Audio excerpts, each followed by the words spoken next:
La mañana estaba húmeda y gris, como casi todas desde que Miriam ya no está. A los 77 años, cada día empieza con nuevos dolores y termina recordando a quienes ya no se sientan contigo a la hora de la cena. Yo, Obadiah Lamb, me he ido acostumbrando a estar solo en esta casa en Henlopen Acres, que Miriam y yo compramos allá por los años 80.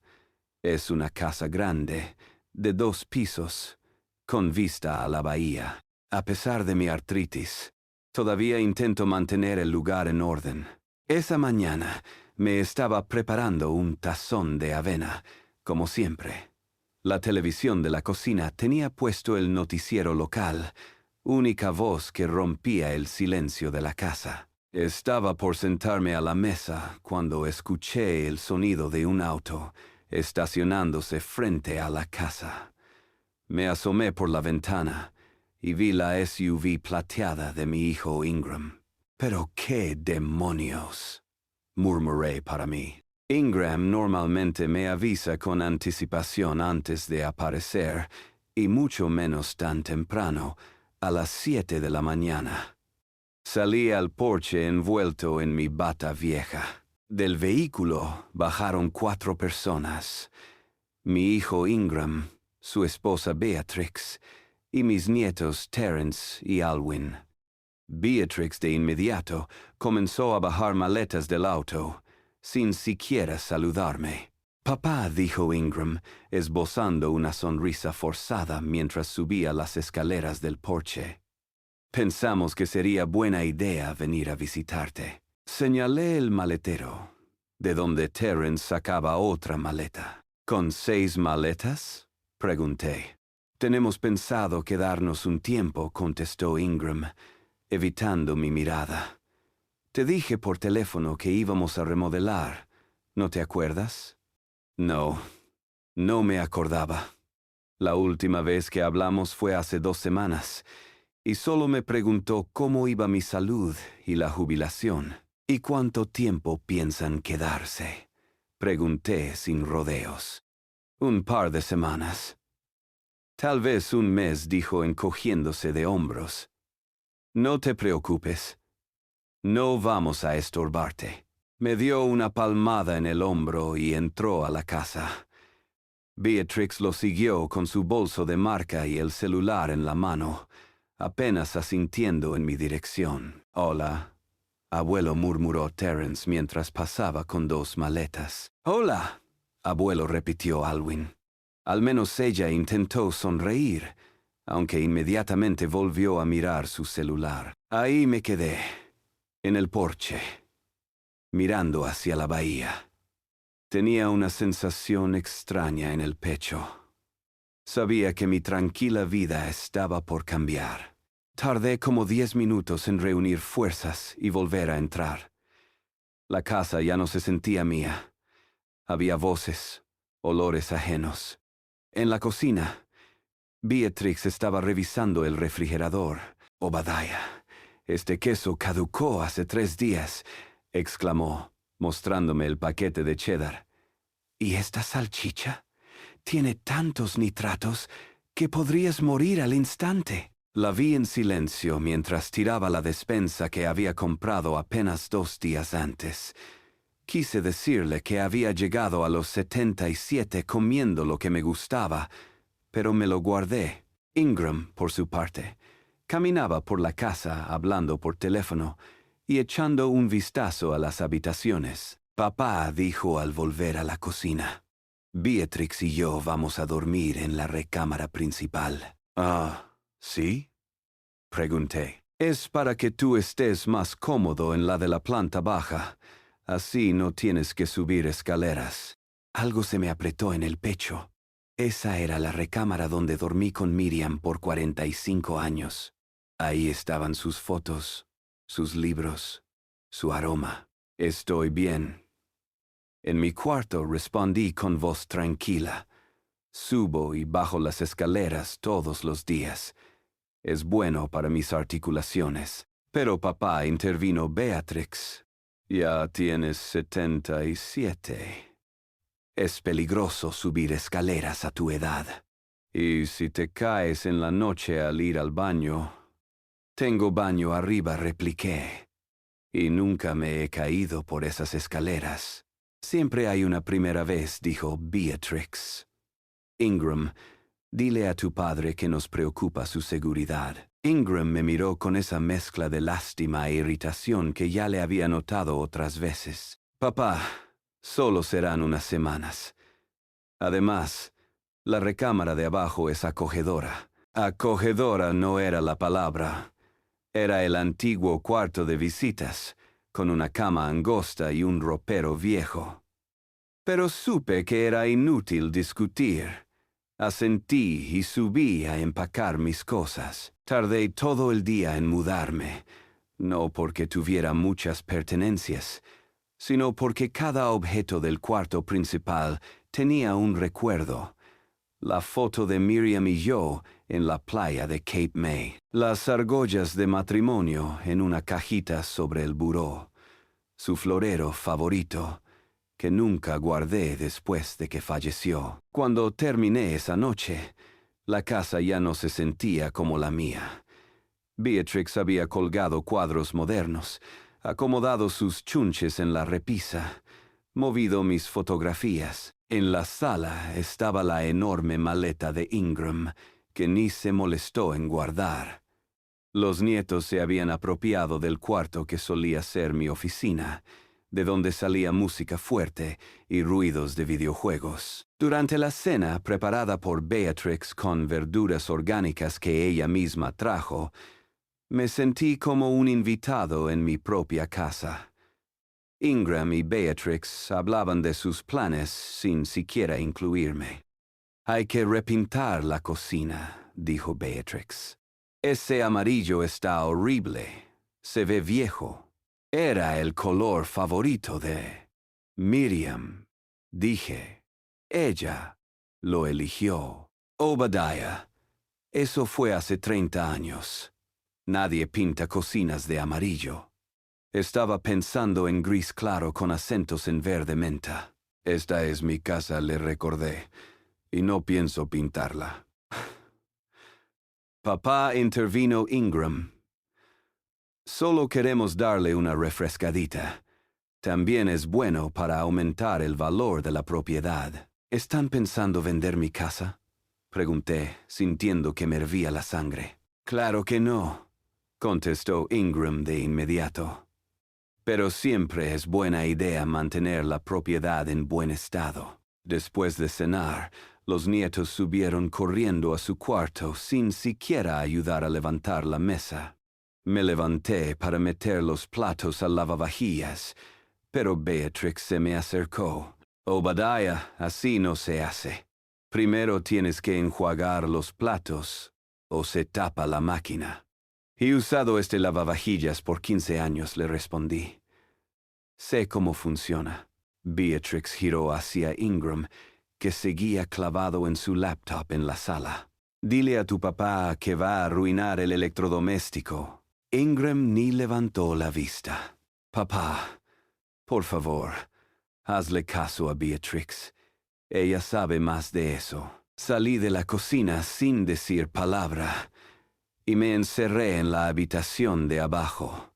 Me senté en la orilla de la cama y por primera vez en todo el día sentí el verdadero cansancio, pero no físico, sino del alma. Saqué de mi bolsillo la foto de Miriam, que siempre traigo conmigo. ¿Qué harías tú si estuvieras en mi lugar, mi amor?, susurré, mirando su sonrisa congelada en el tiempo. Los días siguientes fueron un tormento disfrazado de rutina.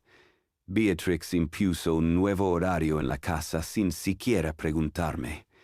El desayuno ahora era a las 8, no a las 7 como yo acostumbraba. El café fue reemplazado por té herbal, porque la cafeína a tu edad no es buena para el corazón, Obadiah. Mis programas favoritos fueron declarados anticuados y ruidosos, y reemplazados por realities que ella veía o deportes que Ingram dejaba puestos. Un día, regresé de mi caminata matutina y descubrí que mi colección de discos, esos vinilos que había juntado durante toda mi vida, ya no estaba en la sala. ¿Dónde están mis discos?, pregunté, mientras Beatrix colocaba unas velitas decorativas donde antes estaba mi tornamesa. Ah, eso viejo ya lo guardé en el garaje.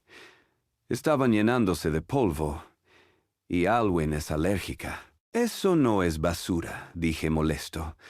Algunos de esos discos son ediciones raras. Valen dinero. Obadiah, nadie escucha discos hoy en día, me dijo con esa sonrisita condescendiente que tanto me irritaba. Si quieres música, Terence puede enseñarte a usar Spotify. Salí de la casa directo al garaje. Ahí estaban mis discos, amontonados en una caja de cartón, algunos con las carátulas dobladas. Los revisé uno por uno. La edición original de Kind of Blue de Miles Davis, que compré en los 60, los álbumes de Ella Fitzgerald que tanto amaba Miriam, todos echados como si fueran basura. Me llevé la caja a mi cuarto y la escondí debajo de la cama. Al menos ahí, Beatrix no podría meter sus manos. Los nietos casi no me hablaban. Terence estaba todo el tiempo ocupado, saliendo con amigos o yendo a entrevistas. Alwyn se encerraba en su cuarto y solo bajaba por algo del refri. Cuando intentaba platicar con ella sobre la universidad o su futuro, me respondía con monosílabos y se escabullía. Un día la vi trabajando en algo de la escuela. ¿Quieres ayuda? Puedo ayudarte a investigar. Fui inspector postal por 40 años. Sé cómo organizar información. Alwyn me miró con esa cara que hacen los jóvenes cuando creen que ya no sirves para nada. Gracias, abuelo, pero voy a buscarlo. En Google, respondió, y volvió a su laptop. Una semana después de su llegada, descubrí algo que me rompió el corazón. Beatrix había tirado mis álbumes de fotos. Los tenía guardados en el closet del pasillo. ¿Por qué hiciste eso?, pregunté incrédulo, al ver los álbumes en el bote de basura del patio. Obadiah, ocupaban mucho espacio, y necesitábamos guardar nuestras cosas, dijo sin ni una disculpa. Además, todas esas fotos se pueden escanear. Es más práctico tenerlas en digital. Pero estos álbumes son mi vida, respondí, sacándolos del bote como si rescatara a un ser querido. Aquí hay fotos de mis padres, de mi infancia, de Ingram cuando era niño. Papá, intervino Ingram, que llegó justo cuando ya estaba el pleito armado. Solo queremos ayudarte a mantener el orden. Hay demasiadas cosas. Lo miré directo a los ojos. Esta es mi casa, y esas cosas son mi historia. No te pedí que la limpiaras. Pero vives solo, papá dijo, con ese tono de yo sé más que tú. Ya no puedes con una casa tan grande. Solo te estamos ayudando. Volví a guardar los álbumes en mi cuarto, que ya parecía una pequeña bodega llena de recuerdos salvados. Cada día me despojaban un poco más de mi vida. Y esa noche, hojeando los álbumes que logré rescatar, pensé por primera vez, en serio, en mi futuro. Era evidente que Ingram y Beatrix no pensaban quedarse unas semanas.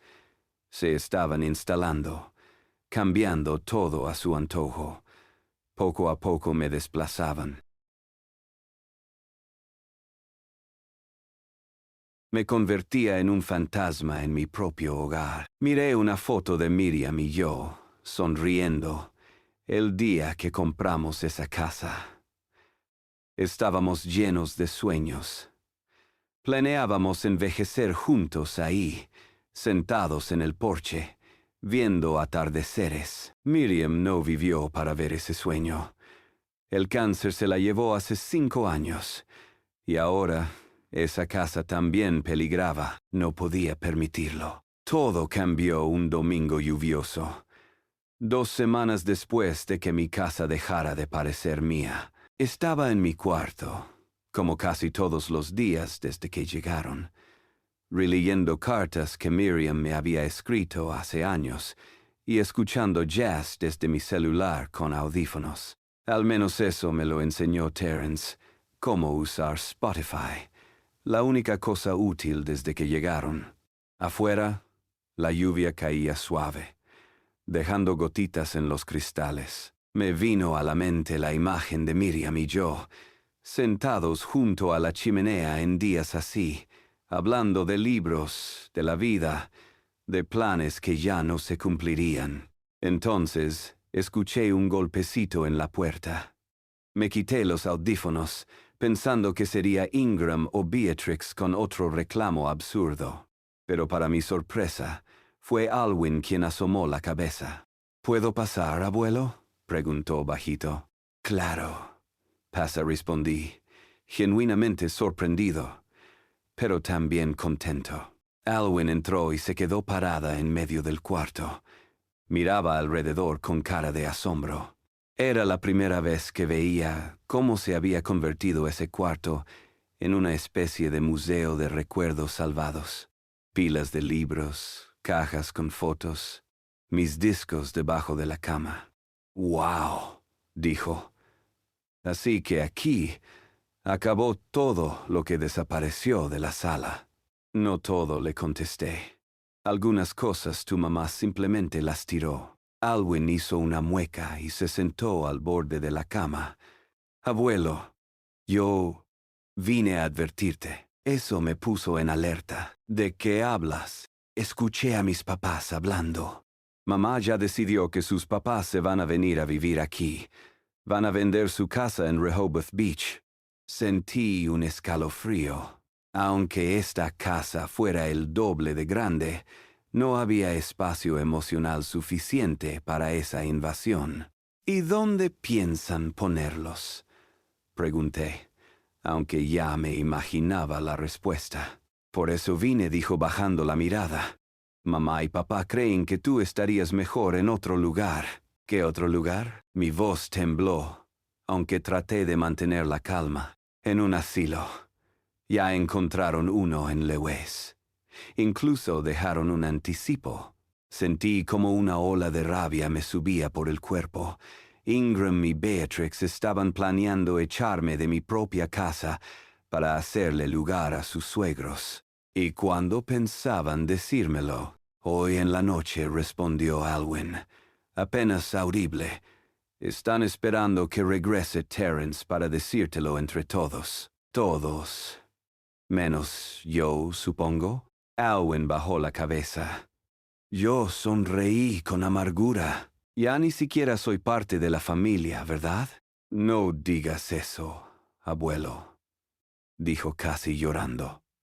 «Solo creen que es lo mejor para todos. Mamá dice que ya no puedes vivir solo y que ellos no tienen tiempo para cuidarte». Me levanté. Una energía rara me recorrió el cuerpo. No de juventud, sino de indignación. He vivido solo desde que Miriam falleció. Antes de eso, trabajé 40 años como inspector postal. Crié a tu padre.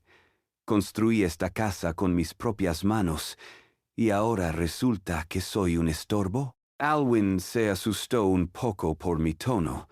Nunca me había escuchado así. Respiré profundo y traté de calmarme. «Perdón, Alwyn. Gracias por advertirme. Al menos tendré tiempo de prepararme». «¿Y qué vas a hacer?», preguntó con preocupación. «No lo sé», respondí con la mirada fija en la ventana. «Pero no me voy a dejar sacar sin pelear».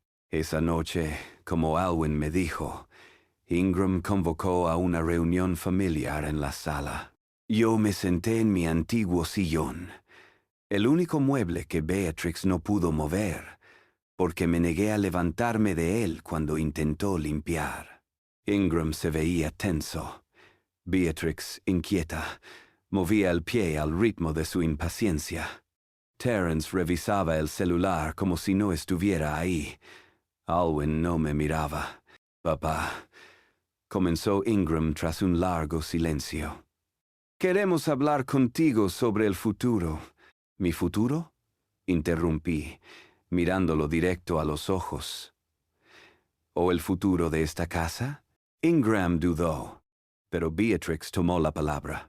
Obadiah dijo con ese tono que se usa con un niño necio. Todos podemos ver que ya se te dificulta vivir solo. Olvidas tus medicinas, no comes bien, la casa necesita reparaciones, nos preocupas. ¿De verdad les preocupó? Respondí con sarcasmo. Yo pensé que lo que les preocupaba era dónde iban a meter a los papás de Beatrix. Ella se quedó helada. Ingram miró rápidamente a Alwyn, que agachó la cabeza. Papá, seamos honestos, continuó Ingram. Sí, los papás de Beatrix están vendiendo su casa y se van a mudar cerca, pero eso no tiene nada que ver. Lo que queremos es que estés bien. Tan bien que decidieron echarme de mi casa para meter a tus suegros. ¡Obadiah!, se indignó Beatrix. ¿Cómo puedes decir eso? Solo pensamos en tu bienestar. Entonces déjenme en paz y déjenme vivir como vivía antes de que llegaran. Eso ya no es posible, dijo Ingram. Ya todo está decidido. Te vas a Pine Grove en 3 días. ¿Y si me niego? Pregunté, sintiendo cómo el corazón me golpeaba el pecho. Papá, no lo hagas más difícil, suspiró Ingram. Es inevitable. Todos terminamos en un asilo eventualmente. Mejor ahora, que todavía estás lúcido. Los 3 días siguientes pasaron como en cámara lenta. Beatrix y Ingram empacaron mis cosas como si fuera equipaje desechable. Ellos decidían qué me iba a servir en el asilo y qué cosas eran innecesarias. Mis libros, mi colección de estampillas, fotos, recuerdos. Todo fue enviado al garaje. Solo me dejaron llevar ropa, algunos objetos personales y un par de fotos. Alwyn, con el corazón partido, trató de ayudarme a esconder algunos recuerdos dentro de la maleta. Fue la única que se veía realmente triste. Perdón, abuelo, me susurró mientras metía a escondidas uno de los álbumes. Traté de hablar con ellos, pero no quieren escuchar. No te preocupes, niña, le dije acariciándole la cabeza. Tú hiciste lo correcto. Esto no es culpa tuya. El día de la mudanza, me levanté temprano y salí al patio trasero. La bahía seguía ahí, silenciosa, envuelta en neblina, como si también supiera lo que iba a pasar. Me quedé un buen rato mirando el agua. Miriam y yo solíamos ver juntos esos amaneceres. Soñando con envejecer en paz, Ingram me encontró ahí 1 hora después. Papá, ya es hora. El coche está listo, dijo con un entusiasmo fingido. Asentí. Di una última mirada a la bahía, respiré hondo y regresé a la casa. La SUV de Ingram estaba estacionada junto al porche. Solo 2 maletas y una caja en la cajuela. Todo lo que quedaba de mi vida. Beatrix revisaba puertas, ventanas, cerraduras, como si fuera un agente inmobiliario. Se veía casi contenta. Obadiah me dijo al acercarse: no olvides tus pastillas. Las puse en el bolsillo lateral de tu maleta, y el horario de toma está impreso, para que se lo des a la enfermera. No respondí. Solo subí al coche y me senté junto a Alwyn. Terence no fue. Tenía un compromiso, según dijeron. Mejor. Una cara menos para presenciar mi humillación. El trayecto hasta Pine Grove fue de unos 30 minutos. Iba viendo por la ventana lugares que habían sido parte de mi vida. La oficina de correos donde trabajé. el parque donde caminaba con Miriam, la florería donde le compraba rosas todos los viernes. Cada lugar me arrancaba un pedazo del alma. Pine Grove era exactamente como lo imaginé. Un edificio gris, de 3 pisos, rodeado de árboles flacos, y un jardín bien cortado pero sin alma. Por las ventanas se veían ancianos sentados, mirando el televisor con la mirada perdida. «Se ve bonito», dijo Alwyn, nerviosa. «No finjas, niña», le dije bajito. «Los dos sabemos lo que es esto». Nos recibió una señora de mediana edad, con cara de estar hasta el tope de trabajo. Nos explicó los horarios, nos entregó una hoja con los medicamentos y nos llevó a mi cuarto. Era una habitación minúscula con una cama angosta, un buró y un closet, ni más ni menos. «La cena es a las 5:30», dijo sin mirarme. «Si se le pasa, hasta mañana hay desayuno». Ingram y Beatrix me ayudaron a colocar mis pocas pertenencias. No tardaron ni 5 minutos. «Papá», dijo Ingram, torpe, «vamos a venir a verte. Tal vez no muy seguido, porque tenemos que ayudar a los papás de Beatrix con su mudanza, pero vendremos pronto». No dije nada. ¿Qué podía responder? Que no los quería ver ni en pintura, que me traicionaron, que me destruyeron la vida. Mejor guardé silencio. Lo miré. No reconocí a ese hombre. ¿Dónde estaba el niño que leía cuentos conmigo, que lloraba cuando se caía y yo lo curaba? «Esta es mi casa», dije. «No me pienso ir». «Entonces nos veremos obligados a pedir una tutela legal», soltó Beatrix, ahora con molestia en la voz. Ingram ya habló con un abogado. «A tu edad, con un par de dictámenes médicos, podemos conseguirlo». Sentí un escalofrío. No solo querían sacarme de mi casa, querían quitarme el derecho de decidir sobre mi propia vida. «¿Le harías eso a tu padre?», le pregunté a Ingram, sin creer lo que oía. Él desvió la mirada. «Papá, no lo hagas más difícil.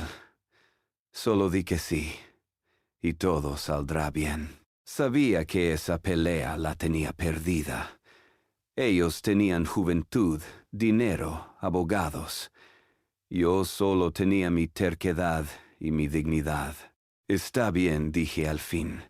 «Me iré a ese lugar, pero no crean que los voy a perdonar».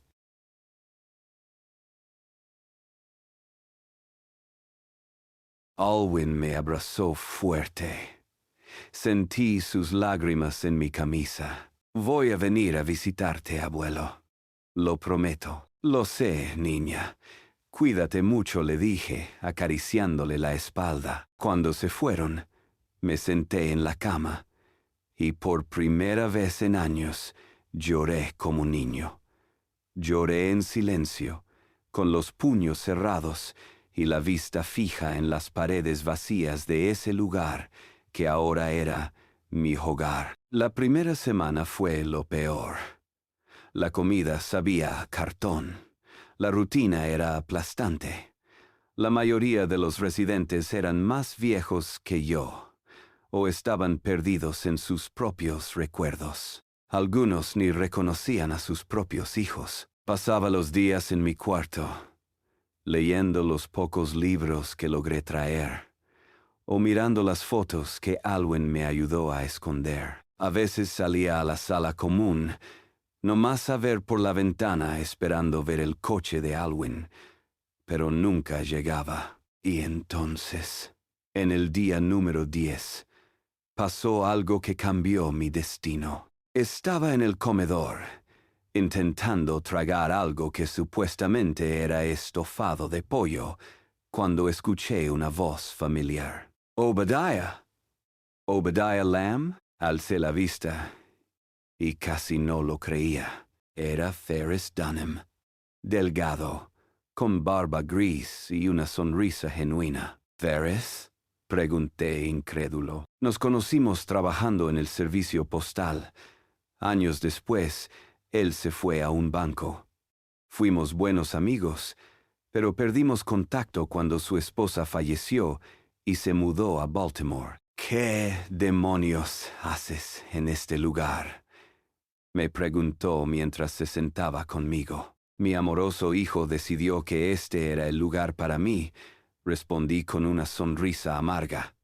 ¿Y tú? Llevo 8 meses aquí. Después de mi segundo infarto, mi hija dijo que no podía cuidarme más. Yo ya no tenía fuerza para pelear. Platicamos toda la tarde, como en los viejos tiempos. Ferris me contó cómo su hija vendió su casa, cómo perdió casi todas sus cosas y cómo, poco a poco, aprendió a resignarse. Pero me miró fijo y me soltó. Pero tú todavía estás bien. Caminas por ti solo. Estás lúcido. Tus manos no tiemblan. ¿Y tu casa? Le conté toda la historia. Cómo Ingram y Beatrix se metieron a vivir conmigo. Cómo poco a poco me fueron sacando. Cómo me encerraron en ese lugar para meter a los papás de ella. Le conté todo. ¿Y la casa ya está a su nombre?, preguntó. No. Irónicamente sigue a mi nombre.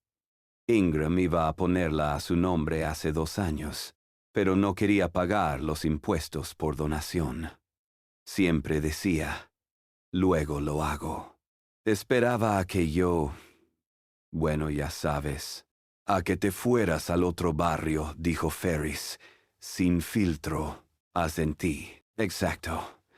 Mientras la casa esté a mi nombre, ellos solo la usan. Ferris se quedó pensativo. ¿Sabes, Obadiah? Si la casa sigue siendo legalmente tuya, puedes hacer lo que se te dé la gana con ella. Venderla, por ejemplo. ¿Venderla?, pregunté, como si me acabara de caer un rayo. La casa era mi vida entera. Era donde viví con Miriam, donde criamos a Ingram. ¿Venderla? Ferris me miró serio. Ellos te usaron, te tiraron como si fueras basura. Viven en tu casa, usan tus cosas, y te mandaron aquí para morirte en paz. ¿No crees que merecen una lección? Me quedé pensando. ¿Y si sí?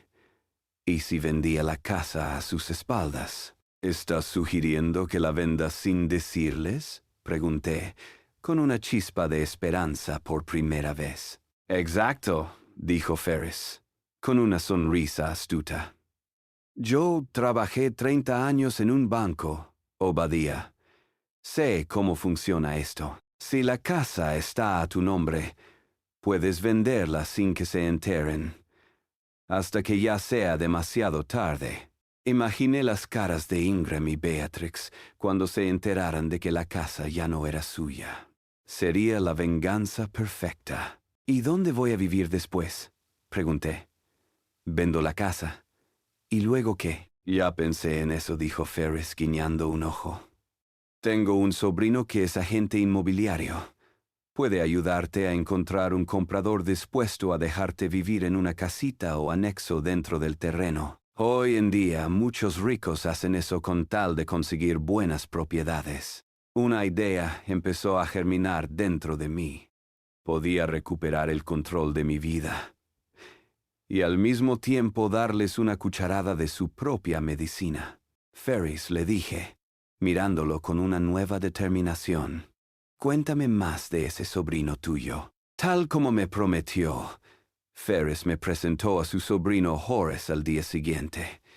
Un tipo ágil, como de 45 años, ojos listos, sonrisa de tiburón de Wall Street. Llegó a Pine Grove haciéndose pasar por un visitante cualquiera, y nos reunimos en el jardincito de atrás, donde nadie pasaba porque no había bancas ni sombra. Mi tío me contó su historia. Señor Lamb, me dijo Horace después de saludarnos, y quiero ayudarlo. ¿De verdad cree que alguien querría comprar una casa con un anciano incluido? Le solté sin filtros. Horace sonrió mostrando dientes caros. Usted subestima lo deseable que es un terreno con vista a la bahía en Henlopen Acres. La demanda se ha disparado en los últimos años. Hay compradores que estarían dispuestos a negociar términos con tal de quedarse con la propiedad. ¿Y si mi hijo se entera y trata de bloquear la venta? Mientras la casa esté legalmente a su nombre y usted no tenga restricciones legales para venderla como usufructo vitalicio o algún contrato firmado, puede hacer lo que quiera. Lo único que podría detenerlo sería que lo declararan legalmente incapacitado, y para eso necesitarían pruebas médicas y un juicio.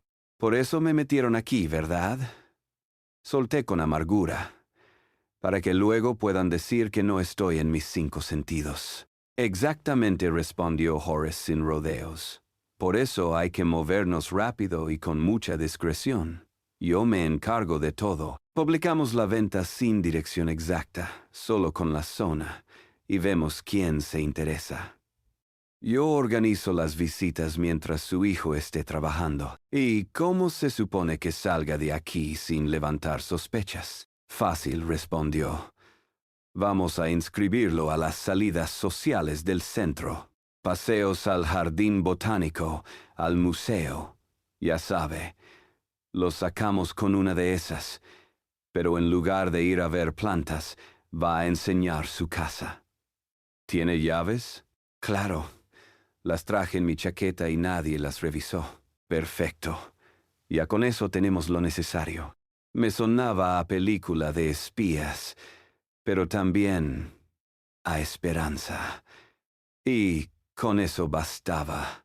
3 días después, Horace me llamó por el teléfono de Pine Grove. Señor Lamb, tenemos un comprador interesado. Mañana es su primera visita.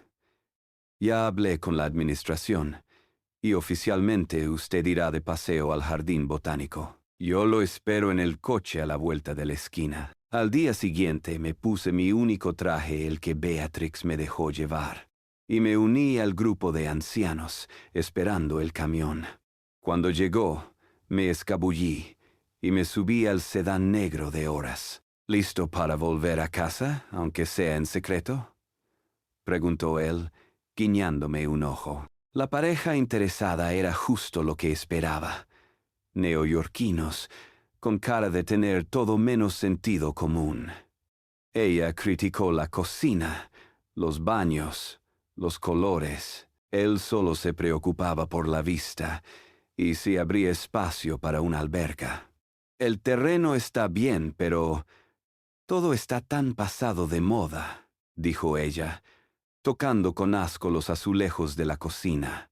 Mientras los escuchaba planear cómo destruir cada rincón de lo que fue mi hogar, sentí un nudo en el estómago. Pero también me di cuenta de algo. La casa eran solo paredes. Los recuerdos, los verdaderos, vivían dentro de mí. Al final se fueron interesados, pero titubeantes. No les gustaba la idea de compartir terreno con un abuelito. No me ofendí. Estaba claro que no eran los compradores indicados. Pero Horace no se detuvo. Al día siguiente, segunda visita al museo y otro comprador, esta vez. El destino me sonrió. Thornton Barrington no era lo que imaginaba.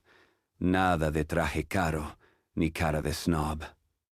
Era un hombre delgado, canoso, sencillo, de mirada cálida y ropa cómoda. Parecía más granjero que millonario. Señor Lamb, me saludó con firmeza. Es un gusto conocerlo. Su historia me impresionó, y su casa también. A diferencia de los anteriores, Thornton no hablaba de remodelaciones, hablaba de historia, de memorias, de comunidad. He soñado toda mi vida con una casa frente al agua, me dijo mientras caminábamos por el jardín. Por 30 años dirigí una cadena de hoteles. Empecé con un motel heredado. Lo hice crecer y el año pasado vendí todo. Ahora quiero vivir tranquilo. Y este lugar tiene alma. Me preguntó por los vecinos, los cambios del barrio, la historia de la casa de Miriam. Escuchaba con verdadero interés. ¿Y no le molesta lo del anexo para mí?, le pregunté directo. Para nada, respondió sonriendo. Cuando era niño, mi abuelo vivía con nosotros en un pequeño estudio detrás de la casa. Fue mi héroe. Me enseñó a pescar, a arreglar cosas, a contar historias. Tenerlo ahí fue un regalo.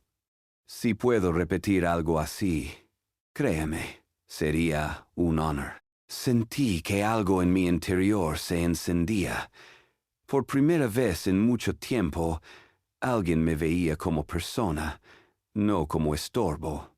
Thornton hizo una oferta que superaba el valor de la casa en un 15% y con condiciones perfectas. Construiría un anexo completo solo para mí, con entrada independiente y derecho vitalicio a vivir ahí. Además, incluiría en el contrato que podría recuperar todos mis objetos del garaje antes del cierre. Una semana después, todo estaba listo. Firmamos en la notaría. Thornton entregó el cheque del anticipo y los papeles quedaron registrados. «Felicidades, señor Lamb», me dijo el abogado estrechándome la mano. «La casa es oficialmente del señor Barrington». «¿Y qué pasará con mi hijo y su familia?», pregunté. «Legalmente, el nuevo dueño puede exigir la desocupación en un plazo de 30 días. 30 días está perfecto», dijo Thornton. «Que tengan tiempo para encontrar otro nido». Salimos de la oficina, y aunque tenía el corazón palpitando como loco, me sentía más libre que nunca. «¿Y ahora qué sigue?», me preguntó Thornton en el auto. «Ahora», dije sonriendo, «vamos a contarles la noticia». Al día siguiente, Horace llamó a Ingram, fingiendo ser el agente de un comprador interesado. «Mi cliente viene de fuera y solo puede ver la casa este sábado a las 2 p.m. Está dispuesto a ofrecer más del valor de merca». Ingram, como era de esperarse, se relamió de la emoción. «Claro que sí», respondió. «Solo que tendremos una fiesta familiar. Pero le podemos dar 30 minutos antes de que lleguen los invitados». «Fiesta familiar. En mi casa. El descaro, caray». Horace y Thornton pasaron por mí el sábado a la 1:30.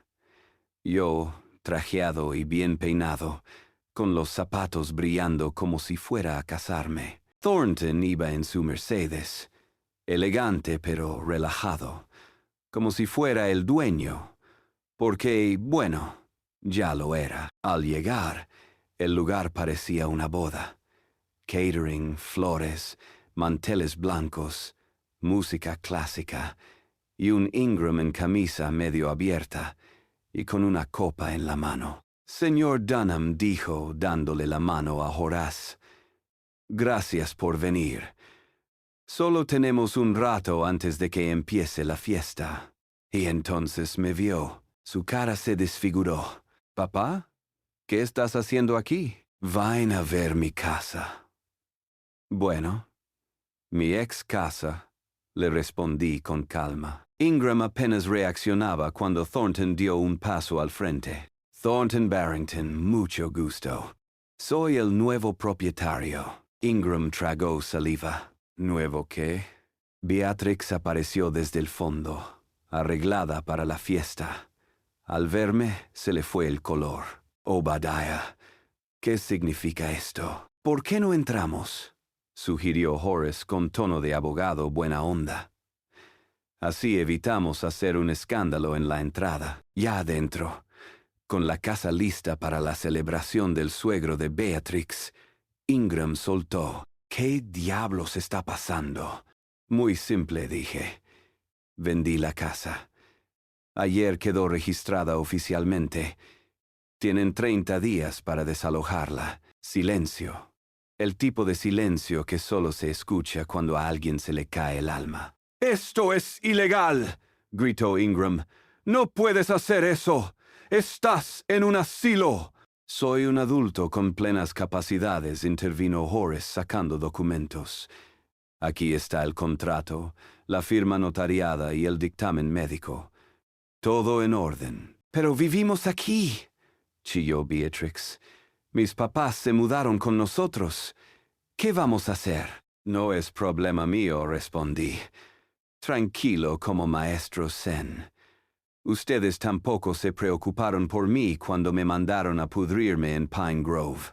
En ese momento, llegaron los primeros invitados. Se detuvieron en seco al ver la escena. «¿Es un mal momento?», preguntó alguien con incomodidad. «Para nada», respondió Beatrix, fingiendo una sonrisa de ultratumba.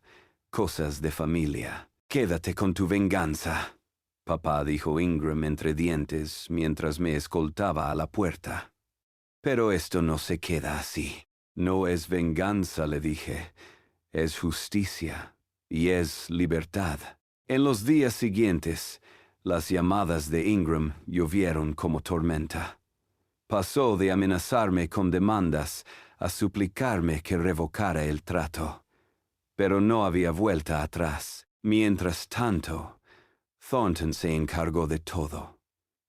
En lo que construían el anexo para mí, me rentó un departamento frente al mar, completamente amueblado. Incluía comida en el refri, una enfermera que me visitaba 2 veces a la semana, y hasta un plan de inversiones para el dinero de la venta. Sí, una inversión real.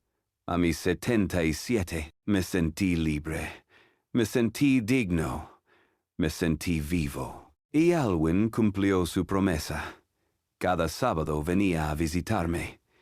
Caminábamos por el malecón, comíamos en cafés bonitos y hablábamos de su universidad, sus sueños y su vida. Fue entonces cuando realmente la conocí.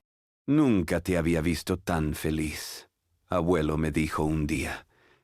«Mamá y papá no te trataban bien. Yo lo sabía, pero me daba miedo decir algo». «No tienes que disculparte», niña, le respondí. «Tú hiciste lo correcto cuando realmente importaba». El anexo quedó listo en junio. Era hermoso, grande, moderno, sin escalones, con vista a la bahía. Thornton organizó una pequeña inauguración con Ferris, mi enfermera Martha, Alwyn, y algunos nuevos amigos que hice en un curso de fotografía. Sí, me metí a uno. Y también estaba Eleanor, una viuda de 72, ex profesora de literatura, con risa dulce y mirada lista. Nos conocimos en el curso, y aunque no lo decíamos en voz alta, los dos sabíamos que había algo especial ahí. «¿Y ahora qué sigue, Obadiah?», me preguntó una tarde mientras veíamos el atardecer desde la terraza. «Vivir», le respondí, «pero ahora sí, a mi manera». Nunca volví a Pine Grove, nunca volví a mirar atrás. Ingram y Beatrix aprendieron lo que es ser despojados, como ellos me despojaron a mí.